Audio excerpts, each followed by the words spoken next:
ফালাই দেন।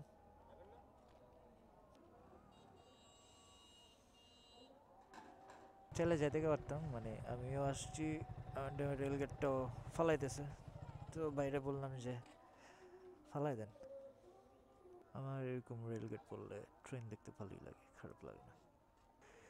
কিন্তু আমাদের বাংলাদেশের রেলগেটগুলোতে তেমন ডিজিটাল কোনো সিস্টেম নাই। তাদেরকে ফোন দিয়ে বলা হয় যে এই ট্রেন আইতেছে, গেট ফালা। ডিজিটাল মনিটরিংয়ের কোনো ব্যবস্থাই নেই। যে বাইরে ফোন দিছে, বুঝলাম না, ইয়ে সামনে দেখা রে গেছে। এই এখন দেখেন রেলগেটটা উঠাই দিতেছে এবার। বাইরে জিজ্ঞেস, ভাই ট্রেন কি দূরে আছে বেশি? স্টেশনে তো এত আগে ফালাই দিলেন যে? ও ফোন দিছে। ও আচ্ছা আচ্ছা, মানে ফোন দিয়ে কইছে ফালাই দেন, এখন আবার ফোন দিয়ে কইছে উঠাই দেন নাকি? দেরি হইব। ট্রেন আছে আমাদের কুমিল্লা স্টেশনে, তো স্বাভাবিক ট্রেন আসতে আরো দেরি হবে, কিন্তু বাইরে প্রথমে ফোন দিয়ে কইছে এই রেলগেট ফালা, এখন আবার ফোন দিয়ে কইতেছে এই রেলগেটটা উঠাই দাও, ট্রেন আইতে দেরি হইব। এই হচ্ছে আমাদের বাংলাদেশের রেলগেটের সিস্টেম। মানে এখনো খুবই, কি কয় এটা, হাতরা কেডা, আচ্ছা, এখনো মানে কি বলে মান্দাত আমলের, ও মান্দাত আমল না, ওই যে ডিজিটালি বলা যায়, কারণ ফোন তো ডিজিটালি একটা ডিভাইস, তো ফোন করে বলে আর কি এই ট্রেন আই, এই রেলগেট ফালা। আবার ফোন দিয়া কয় এই ট্রেন আইতো না, রেলগেট উঠাই দেই। এই হচ্ছে অবস্থা আর কি। যাই হোক, তো আশা করি আমি আমাদের বাংলাদেশের রেলগেটের অবস্থা দেখাইতে পারছি। এসব কারণে আসলে দুর্ঘটনা ঘটে।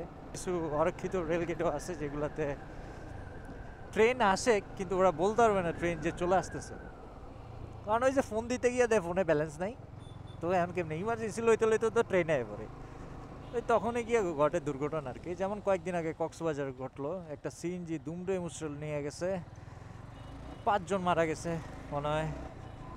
আমরা এই 17 বছর ধরে এমনই উন্নয়ন করছি আর কি,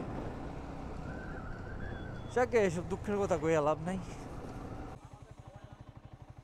এই যে আবার এদিক দিয়ে ঘুরে এলাম, এবার ফোন দিছে, রেলগেট ফালাইছে।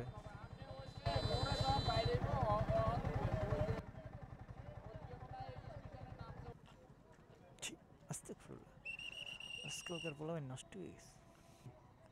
কিন্তু কেডা জানি রেল লাইন দিয়ে আটতাছে, দেখা যায় কি রে ভাই, তার কি ডর বলে না? ও রেল লাইনে বইয়েই রয়েছে, বুঝলাম।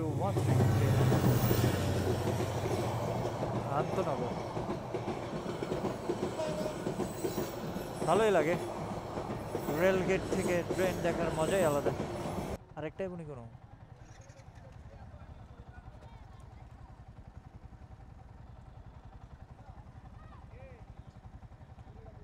কি দৌ, আরে ফোনে কথা পরে কথা কই, আরে উড়ান না মিয়ে, এতে ফোনে কথা কই।